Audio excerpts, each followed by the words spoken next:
One of the obvious things that comes up based on future evolution, leaving the planet, being able to compile larger amounts of information and interpret them more intricately. Computers. They are a very real and essential part of our next evolutionary step. A lot of people shy away from technology or fear, if we create robots, they'll destroy us.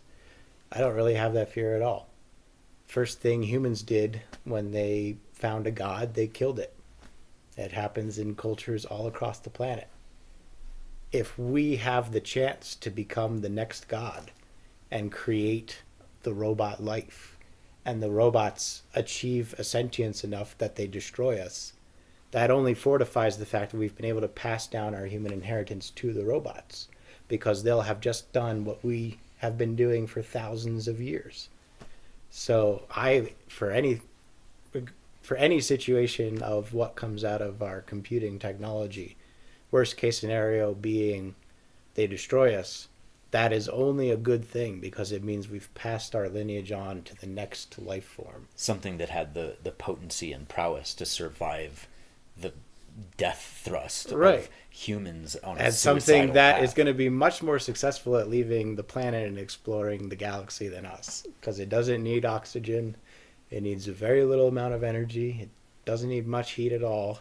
It can operate very effectively for very long periods of time, very efficiently. I definitely see that, although I also feel like there's a discourse. See, that's one trajectory that we could go, and where there is a multiplicity of alternate trajectories and different forms that this kind of thing could take. I don't think that they all have that extreme nature. Among the things that I see very much in the future history of human beings is a deeper integration of the technologies that we have, and the more fully that we're interfacing with our technologies, and the more fully capable that we become of developing programs that can usefully intermediate not just the connection between humans, but the connection between humans and their computers, and humans and the artificial intelligences that are developed in those computers, it starts to be something that allows not just for more and deeper information to be processed, but it allows for a tremendous playpen of collective collaborative imagination to be explored.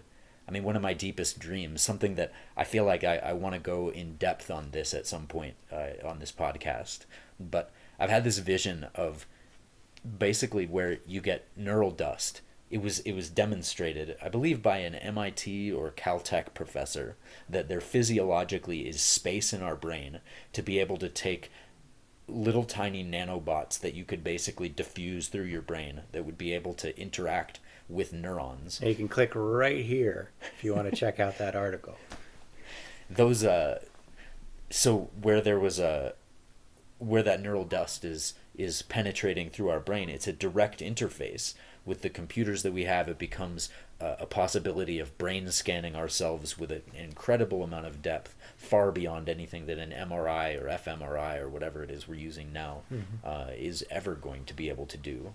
I assume. I don't want to draw limits on that too abruptly, but nevertheless, so where we integrate this meaningful way of communicating what's inside of ourselves, models are uploaded into the internet. It becomes a meaningful way of letting your memory system be accessed more universally.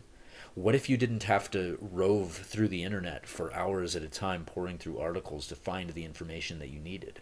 What if it was much more immediately accessible because there were artificial intelligences that had been developed to mediate that relationship much more directly, so that you have a query and it gives you information just instantaneously. Right.